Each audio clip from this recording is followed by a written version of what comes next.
Whew, okay, the next two problems are definitely not as crazy as that first one. So as we move on here to the question number 4, this is an example of sort of one of those gravimetric analysis problems.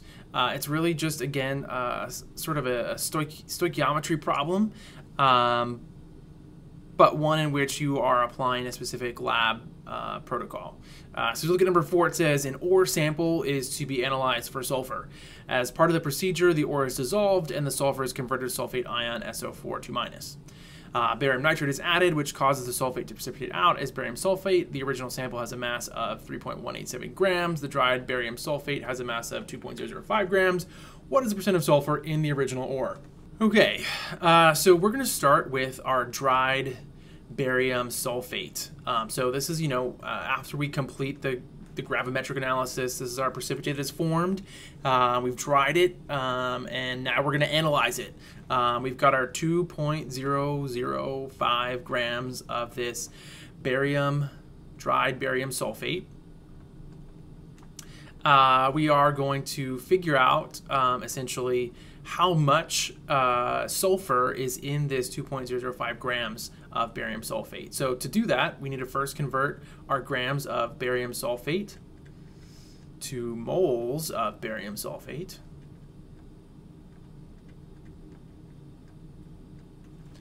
From there, we're going to convert moles of barium sulfate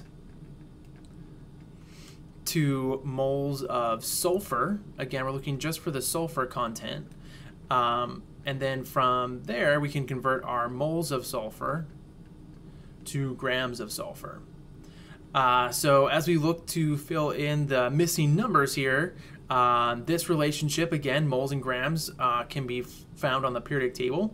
1 mole is approximately 233.36 grams. This relationship here, mole to mole, we don't need a balanced chemical equation here. We're just looking at the formula for barium sulfate. So for every 1 mole of barium sulfate, we also have 1 mole of sulfur. Again, 1-to-1 here.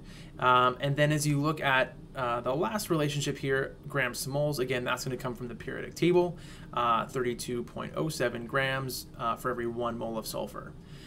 So when we solve this, bust it out in our calculator there, we're going to get 0.276 grams of sulfur in this 2.005 gram sample. So as we think about what this problem is asking us to determine, we're looking for the percent sulfur in the original ore. What we did in our lab procedure is we dissolved the ore in water. And the sulfur is, part of that sulfate ion that's been dissolved in water. By adding the barium nitrate, we cause it to precipitate out as barium sulfate. And so since we know the mass of barium sulfate, since we know the mass of sulfur in the form of sulfate that precipitated out as barium sulfate, we can then compare this amount of sulfur to the original mass sample to determine what percent of that original sample was actually sulfur. So this is just a quick percentage calculation, 0.276 grams out of the 3.187 gram total sample times 100 means that original ore sample is only 8.65% sulfur. Boom. In the ore sample. Boom.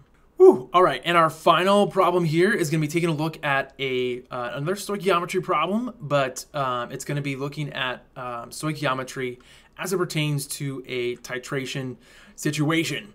Number 5 says you wish to determine the molarity of a solution of sodium hydroxide.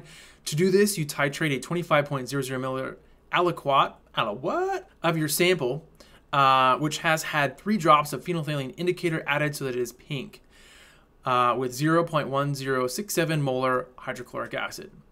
The sample turns clear, indicating that the sodium hydroxide has been precisely neutralized by the hydrochloric acid solution.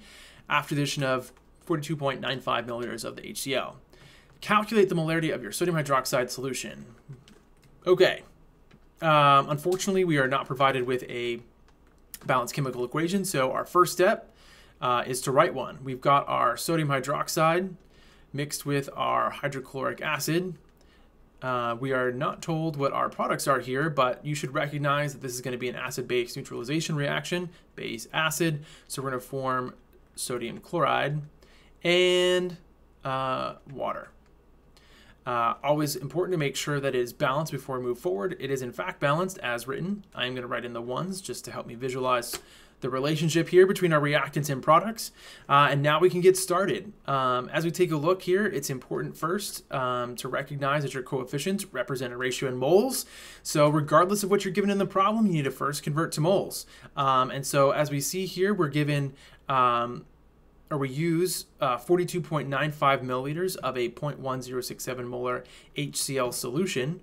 And therefore, if we use our molarity formula, molarity equals moles per liter, we can convert or determine the number of moles in that 42.95 milliliter sample simply by doing some quick math here. 0.1067 molar times or equals number of moles over 0.04295 liters. Again, don't forget to make that conversion to liters before you start. This means that our number of moles in that 42.95 milliliters is 0.0045827 moles. I'm going to give myself a little reminder here. We should only have 4 sig figs as we work through this problem. I'm then going to take that number of moles, do some stoichiometry here. So 0.0045827 moles of HCl. I'm going to convert moles of HCl to moles of sodium hydroxide. And because that relationship is a 1-to-1 relationship, the number of moles of sodium hydroxide in my aliquot of my sample is the same because it's a 1-to-1 relationship. So 0.0045827 moles of NaOH. Again, a little reminder there for sig figs. And then lastly here, I'm going to put this back into my equation for molarity. Again, molarity is equal to moles per liter. Our number of moles we just determined to be 0.0045827.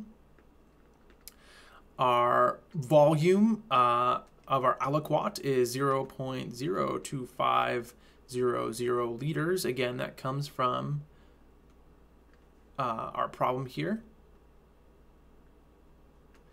So it's just a quick division here to give us a concentration of 0.1833 molar sodium hydroxide. Whew. Done.